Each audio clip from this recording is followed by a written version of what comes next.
నమస్కారం ఘంటారావానికి స్వాగతం. ముందుగా ప్రధాన అంశాలు. రాజ్యాంగ స్ఫూర్తిని అందరం ముందుకు తీసుకెళ్లాలన్న సీజేఐ.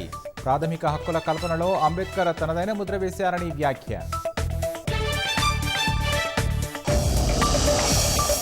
రాష్ట్రాలు అభివృద్ధి చెందితేనే దేశం అభివృద్ధి. యువతకు ఉపాధి కల్పించాలనే లక్ష్యంతో ముందుకెళుతున్నామన్న సీఎం.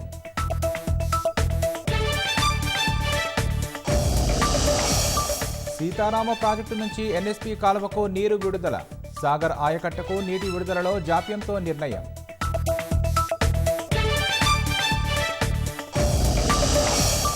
అహ్మదాబాద్ విమాన ప్రమాదంపై అప్పుడే నిర్ణయానికి రావద్దు.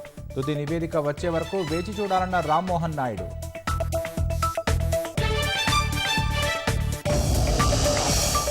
ఈ నెల 14న భూమిపైకి రానున్న శుభాంశు శుక్లా టీం. వ్యోమగాములను 7 రోజుల క్వారంటైన్కు తరలించనున్నట్లు తెలిపిన నాసా.